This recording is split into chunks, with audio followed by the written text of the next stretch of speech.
Hello there, welcome along to another mixed martial arts conversation for Sky Sports, looking ahead to UFC 257, the return of Conor McGregor in the rematch against Dustin Poirier. Very pleased to say that joining us to set the scene, give us his predictions as well ahead of this one, former UFC fighter, Mark the Wizard Weir. Mark, good to speak to you. How much are you looking forward to this one? Thanks, Ed. Yeah, this is a big one again. This is, I say royalty, because obviously Khabib obviously was the big name one time, but no one can mock McGregor. McGregor is a cream of the crop. You get all the champions, but McGregor is the one that puts butts on the seats. Everybody, will obviously break their necks and be able to watch television and see him. Even people that don't follow the sport know who McGregor is. Yeah, well, they certainly do. He transcends the sport, doesn't he? It's an interesting subplot because you mentioned Khabib there. He had this not too secret meeting with Dana White. There's been a cryptic outcome. It's that he's still sort of champion in retirement, but the belt will be up for grabs. But he has to be enticed out, that someone has to do something to impress him. What do you make of the psychology of that? Do you think that will get under Conor McGregor's skin? At the end of the day, I'm just asking you, Khabib, yeah, the champion. But if you had a chance to fight Khabib or McGregor, who would the average person pick? Conor for the money, I suppose. Yeah. McGregor, because obviously, everybody's going to know about it. It's a bigger prestige. You're going to look greater. Khabib, great in everything else. He's beaten everybody he is, but everybody wants to fight McGregor. He's the one that obviously is a good payday as well, but he's a royalty. He's the man that everybody wants to have on their record. Yeah, royalty in retirement as it stands, but it is a stacked division nonetheless. We've got McGregor, Poirier, we'll talk about that in a second. We've got Hooker and Chandler in the co-main event here, which we will talk a little bit about later. Plus Charles Oliveira, who's on a 8-fight winning streak as well. He's been thrown into the whole mix. If Khabib was to come back, who do you think would tempt him out of retirement? Because people are maybe mentioning that as a challenge, perhaps Oliveira or Chandler could offer him something different. I think if it goes well, it'll be Chandler. He obviously looks really good. He's helped a lot of UFC champions as well. Everybody's talking about how strong he is, especially on the wrestling side as well. So Khabib, I know it's not really. I think you don't want to beat Khabib at his own game, which is mainly wrestling, but he's got good power as well. So, but the sport's evolving. So you're going to find out people are getting better, and the more footage they got on somebody, the more chance they have of working you out or finding a flaw in your game. Yeah, I heard Big John McCarthy saying that he believes that Khabib would want to see an improvement in Conor McGregor in terms of his ground game if he were to be tempted for that rematch, if he felt that there was anything unfinished business there. Do you agree with that McGregor would have to show something a little bit different? Not really. Think about it. You beat someone once, but to beat them after with a rematch, it means that you basically solidated that you are better than them, because the person comes back even more motivated. It's harder normally on a second fight because obviously the mental game, because you got the edge. But to beat McGregor, remember, McGregor comes back, he normally pulls it out the bag. He's a very creative fighter, and he studies. He loves the art. He loves the game. He's not just a fighter. He's a clever fighter. Well, look at the way he runs his business. It's the same way. He's very clever. Yeah, he's got a great whiskey business, hasn't he? And clothing lines and everything. It's very much an entrepreneur on all fronts, but he's put a lot of energy into this fight camp, it seems. Quickly before we move on to his fight against Poirier, Khabib, do you see him coming back? Do you see him fighting Conor McGregor again if he comes back, as he chases that 30-0 record? I think Khabib will come back due to the fact I think he's recovered a little bit from the loss of a family member, his father. I think after that, I think now he's got his hunger back. He has to get his focus. I think it's very dangerous when you got things sort of distracting you. Now he's focused again. Now he can sit back and probably decided that this is what he really wants. And I think he'd probably take on McGregor. I think I can't see him really wanting anything else but McGregor. I know McGregor said that he's running scared from him, but I would believe that's just all hype. I can't, Chandler outside that, because obviously he's an unknown entity. And if he looks good on Hooker when he's fighting Dan Hooker, then that's great. Then I think he'd be definitely the one for him to fight, if not. Yeah, lots of options. We're just excited, though, to have this Conor McGregor fight on Fight Island, UFC 257 against Dustin Poirier. A rematch. How significant or not is the 2014 first match where McGregor blew Poirier away, Mark?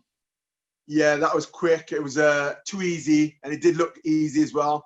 Now, you got to remember, since then, Dustin's improved. He's taken people out. He's beaten Gaethje. He's beaten everybody. It looks like they potentially could be the next big thing. So, yeah, I think he's definitely deserving of it. It's ranked number 2 against ranked number 4. But McGregor keeps having time off. He doesn't seem to lose much because I think he does train outside. But to me, as long as he's got hunger, when you fight McGregor, you're technically fighting for the title, even when you're not, because he's got so much pressure. You've got everybody watching. People watching who don't normally watch the sport. So fighting McGregor is always a title fight. So the main thing with this, he's going to have that pressure of the crowd. McGregor's got the antics, gets into his head. He's saying things like, I'm going to beat you in 60 seconds. That's just a ploy, because he knows he's a counter fighter, one of the best counter fighters out there. If he comes forward and obviously to try and meet him toe to toe, he knows he can get knocked out. He had it last time. So he said he's going to beat him in 60 seconds. He's going to be purely defensive. That means he's just going to sit there and not throw anything. Again, he can get taken out. So it's just a mind game. I think McGregor really wants to take him out, in the early part of the fight. It's never about his cardio, because obviously he's a higher weight now, because the last time he fought him is a lower weight. So I think it's going to be slightly different. Also, he's got a better chance of taking a punch. And Dustin's been knocking people out better since he's moved up the weight to lightweight. Yeah, well, how does Poirier sort of approach it psychologically in the rematch? Because he got stopped in the first round last time around. People said that at that stage, Conor McGregor got inside his head. How does he find confidence? What does he draw upon to believe that he can level the series? I don't believe that he did, because McGregor knocks out everybody fast. You got to remember, or if you look at he's had fights where he's knocked people out quicker than that. It's just, he's so powerful. But everybody knows that, if you can keep it going in a longer round, start to break his rhythm down, because he came out last time with a very good back kick. He was throwing a lot of long kicks, long range, which is southpaw. This is southpaw against southpaw, but last time they didn't really fight. I think this one might be really good, interesting wise, because they're both southpaw fighters. So the low kick will be good if you can pick the legs out, and while pick and move, that keeps the distance longer, so you can't counter him so well. But also, I know McGregor's very good at catch kicking, catches a leg and throws overhand. So I think when you look at the fight this time, I think he's going to be, I think it'll be longer, but I think McGregor still is going to want to try and take him out in the first or second round. If it goes beyond that, I think it's going to change. The game's going to change. Yeah, you mentioned the southpaw aspect of it. Conor's alluded to the fact that this would help him prepare for Manny Pacquiao potentially in this big money boxing match he's talking about. How much of a distraction is that boxing side of things for Conor? Do you feel it is something that's complementary to him? He said he's been doing a lot of boxing training, or is it perhaps something that will distract him from the MMA contest at hand? I think the fight with Floyd Mayweather was okay. Mayweather's a massive icon, and Pacquiao's okay and everything else, but I think he's done it now. I don't want McGregor to really move over to boxing again and switch between the two. It's distracting. But also, I think he's got more to offer with the MMA, growing that as well. Pacquiao, he's more on the edge of more or less finishing, retiring, and never fighting again. He's not at his best. And I think it would look bad that he can just move in and suddenly fight the world-class, fighter like in boxing, like Pacquiao. Manny Pacquiao is definitely one of the greatest of all time. But I think McGregor should stay in MMA for a little while and consolidate his kingship, saying that he's the best. He rules the roost. And I think if he does that, I think he can go leaps and bounds in history books. Remember, this is a future of fighting sports, MMA. I think if he stays there, I think he can't do anything but big things for his name, big things for his legacy. He's talking about his child growing up, maybe doing MMA, things like that. Put a name which no one can ever touch or ever beat. Yeah, quite unprecedented in boxing, though, isn't it? To have two professional boxing matches and you've got two all-time top 10, Floyd Mayweather and Manny Pacquiao. Yeah. Quite an achievement for Conor in that sense. But when you look at the effect of the boxing training potentially on this matchup, do you suspect we'll have a reduced output in terms of kicks from Conor McGregor? Will the brain be changing in terms of its sort of go-to moves? McGregor's always evolving. Remember that last one when he's doing his shoulder punches? That's been around for years, just like foot stomps and stuff like that. But sometimes you might find there's a hole in someone's game where they're susceptible to that. So McGregor is always creative. He's always trying things. The one thing I like about McGregor, you don't know what to expect. You know that he's very good at counter fighting, but he's very clever on the ground. He's very good at grappling as well. He doesn't shy away, because I followed him years ago, and he goes to some of the top gyms, and he'll be grappling one minute, he'll be top wrestlers, wrestling with them. He's well-rounded, definitely 100% a well-rounded martial artist, and he holds his own with everybody. So if you look at it, even his 2 losses, it's been with the best of the best, and even then he doesn't get taken out by that, like Khabib and that. He doesn't get taken out like easily. You know, he does put up a fight. You know, even the champions that look like they're at a chance, they don't want to get tagged. They know it could just turn like that. So I think with McGregor on this fight, I don't know what he's going to pull out. I think it'll be a lot more kicks at the early stage, I believe, again. And then he'll be looking for him to come forward and countering him. Because kicks make you have to rush past the leg, the range that the legs give you. And if you do that, that's when he can counter you, and then also increase his power, which he is more, he is definitely a one-punch knockout artist. What do you make of the added ingredient of the crowds? It's not going to be rowdy Irish fans in Dublin per se, but there is going to be fans on Fight Island. We know that McGregor's portrayed maybe outside of the cage as an excitable character, but what struck me looking at the first fight was Joe Rogan in commentary remarking on how relaxed in the cage Conor McGregor is. Do you feel that the fans affect him, or is he someone that actually, when the fight begins, just zeroes in regardless of the environment? I think some people, they normally fall on the UFC debut because of the crowd, the lights, everything else. McGregor, I believe, feeds off the crowd, feeds off the lights, feeds off the attention. That's why I think he's got better and better at a short time. Within a couple of fights in UFC, he was a major star, and he fed off that attention. So for him, the more crowd there is, the better. The more attention, the better. He's best under pressure. Now, other fighters, they seem to bend over the pressure or fold under the pressure. So I think for McGregor, he would like more people there than what it is. I know they've got a crowd there, which is nice, probably better for him. But he's got pressure regardless. He knows he's got to prove something. It's just his name carries pressure, which he enjoys, and he feeds off it. The way he walks around the cage when they're announcing his name, even opponent's name, and he's feeding off that. You can see, he just loves the lights, the cameras on him, and I think that's the most dangerous thing about him. But the opponent, whether they can handle the pressure or not, I'm not sure. No one seems to really be able to cope with that pressure off the people, off the media, and then McGregor as well. Yeah, as I understand it, Khabib is a big favourite in Abu Dhabi, so maybe Poirier will get a lot of support there. And Poirier has fought out there, of course, in the past as well, so he's got experience of it. But when he approaches the fight, Dustin Poirier, how can he win it? The only way that Conor McGregor's lost in the past, 4 defeats in MMA, have been via submission. When you look at Poirier's record, has he got it in his armoury to achieve a submission victory over Conor, or do you think he has to take his chances in a stand and fight? Right, he's going to have to make it a long fight through duration, which he's quite strong at. He's got to keep the pace going, non-stop, because if he allows him to get momentum on him, remember, McGregor is a very strong, very fast fighter, very strong fighter at the start. And I think that strength of his shows normally in round 1 or round 2.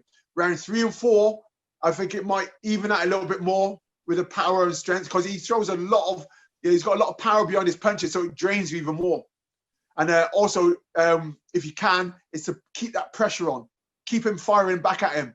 If you can keep the pressure on and the pace and everything else, I think he's got a chance. But it ain't going to be an early fight for him. He's got to put in his head that it's going to be later on down the line. If you can get him into round 2, round 3, the end of round 2, you might see some flaws or hole, and whatever that is, whether it's the leg kicks or everything else, then he might be able to turn the tables and beat McGregor on that. But McGregor, I've got to say, McGregor is just his pace. He comes out and he tries to take everybody out in the first round. What's his route to victory, Conor? How do you see him winning it? Is it similar to last time? I think so, yeah. He just wants to land. He's got a wicked left hook. You know, he just wants to land with the punches, whether it's uppercut. He just wants to get him to throw, slip and counter, or just rain down on punches. He might even take one just to land one because he's got the one punch knockout power. Probably haven't got the one punch ability. He seems to consecutive punches. He breaks people down. He wears them down. But he's got punching power since he's moved up. But not the one punch knockout power. Consensus seems to be that both men have improved noticeably since that first fight, now arguably in their prime at the age of 32. Who do you feel has improved the most? Do you feel Poirier has maybe improved slightly more than Conor in that time? Yes, a hell of a lot more. But is it enough to beat McGregor? Because McGregor is on another level. He's the only thing in his favor is that McGregor's been resting and been off and been focused on his business. That can be a flaw. Although he's had a warm-up match already. But I think McGregor's got this mindset where you got to beat him mentally before you beat him physically. If you can beat him that way, I think you've got a chance. That's why I say the later rounds is where it's at. What's your prediction then, Mark? Prediction, you can't knock the champion, regardless of the rates of V1's in rank number 2, ranks number 4. McGregor is the king. Regardless, he's the one that he's a money man, you know, he's like Floyd Mayweather. But I think it's going to be McGregor's going to try and put the pressure on early. He's going to taunt him, and he's going to try and get him to throw so he can counter him. I think if it comes down to it, it's going to be McGregor. He needs to. I think McGregor's got this goal, and the goal is to fight Khabib again.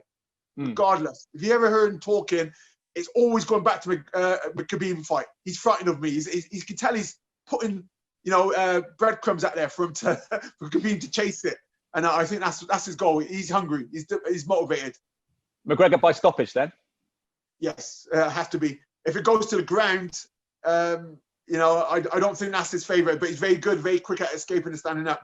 I think it's definitely going to be a stand-up fight. I do think even against the cage, he's good at escaping. It's going to be McGregor. Well, that would be further fuel to the fire of an already flaming division, the lightweight division. The co-main event as well will no doubt stir it up. Michael Chandler making his UFC debut against a tough opponent in the New Zealander, Dan Hooker. Chandler's come in from Bellator. Mark, you moved around promotions as well. He's a 3-time champion there. What kind of pressure is on him? What kind of performance does he need to, I guess, put in to impress the fans, but to impress Dana White as well? Well, this is UFC. Everybody first fight in UFC can sometimes go wrong. Doesn't mean anything.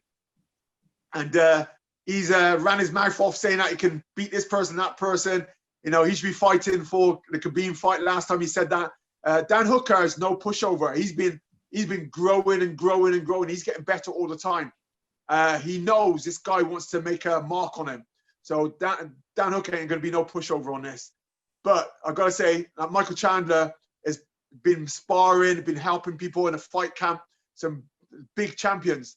So I think when it comes to, like I said, he's been around, he's got experience, he's got good power as well, but the wrestling is meant to be on another level as well. I think everything's on his favor. He needs to make a statement, and he's been training 24/7 for this fight to make his debut. To go into UFC, you know that whatever you've been doing, I think he's been training the right way. I guarantee he's doubled whatever he's been doing, up to his training to make his mark. And also, he wants to be the champion by the end of this year, to 2021. He said that last year. So, Dan Hooker is good, but I think, Chandler's going to try and make a mark, and he's been studying him for a while. Yeah, stylistically, you mentioned the wrestling. People have deemed him a power wrestler, which is different than the likes of Khabib, which they've called chain wrestling. What do you see him stylistically bringing to the division? Is it something new? It means that against the cage, it might not be pushing the pressure against the cage. Is in the middle of the octagon. He might be taking him down, slamming him. He's dangerous on the outside, but all wrestlers are strong against the cage as well. So it really makes him a bit more well-rounded. But the strength of his wrestling is definitely going to be visible in the middle of the cage, center and octagon, I believe. That's what he's going to show you. And how does Dan Hooker approach it? Because we mentioned obviously those wrestling takedowns. It's going to be an issue for him. But Chandler showed that he beat Benson Henderson via knockout. He's got power in his hands as well. What way can Hooker approach it? Because he's almost caught between two stools, is he? Yeah. Yeah, Hooker's got to keep it long range. To me, keep it front kicks to the body or the face. Keep the long looping hooks or straight jabs. Keep it very long. And as he's doing that, keep circling. Chop and change the direction you want to go. And while he's circling, keep throwing long hooks, round kicks, front kicks to the body if he's coming straight on him. Just keep him at long range. If you can start beating him up a little bit and then break him down, then start getting to a bit more of a dirty fight, which I really do believe he has to keep it long. Yeah, Sunday morning, we know that McGregor's result will resonate around the world in terms of the headlines. But do you feel this could it? We will, but could it be a sleeper, do you think, this fight, the Hooker-Chandler one on the co-main event? Could this be I guess, as a one-off spectacle, the best event of the night? Yeah, I was going to say, if you don't watch McGregor fight, you're going to hear what it is as soon as you turn on your phone the next day, or you hear about it off someone you see anyway. But it's about the fight. I think with the Chandler fight, I think it can't be like that. It can't be boring. You know, he knows that Dana White doesn't like that. He doesn't like boring. He'll throw the fight and give it to someone else. There's a lot of potential. You know, I know that. I think is it Nate coming back or Gaethje, and there's a load of other potentials coming up. Yeah, so you know you gotta make your mark, and this is his chance. If he wants a chance to fight at the world top, you know, for fighting for #1 status, he needs to do well and finish this guy early. You know, put everything on the line for every single round. You back in Chandler then, Mark? Your prediction? Yes, yes. He's got so much riding on it. Just watching from it, there's not as much footage on him because obviously he's not in the UFC. So he's got more chance of analysing and dissecting Dan Hooker. So I think that makes it also in his favour. Okay, fantastic. Well, great to speak to you, Mark Weir, as ever. I just want to ask you about how things are with you. Of course, you run a gym. You've got elite fighters who you train as well. But what's happening at the moment? Yes. How difficult is this time being? You've had to veer into the world of not only online previews, but online training, haven't you? Yeah. Luckily, I'm with a promotion, Cage Warriors. That allows me to train with elite guys. I've got a nice guy coming through very, very well, unbeaten, Christian Duncan. He's doing well. But I think with the elite sports, it's okay. But I've got to admit, compared to last year, there's so many people I know with COVID testing positive, and they say it's really, really bad. It's way more this time. It's definitely more potent. Well, glad to hear that your mum's on the mend, and sorry that she's suffered as well. Quickly, do mark our card though where the gym is, because I'm in Gloucestershire. I know you're a local legend, but when people come out, there may be people who want to come out of this and focus on their health, and they may look at MMA as well. Hopefully, when lockdown's over, it's in central Gloucester. It's Morelands Trading Estates, but they can contact me easy. Just look my name up on YouTube. They see me on there. I do my own channel as well, so they'll find me along there. Yeah, Mark Weir YouTube channel, fantastic. Avoid the burgers. Get down to the gym on your way down there. Mark, thank you for your time. I'll speak to you again soon. Yeah, I will do. Okay, thanks a lot, Ed.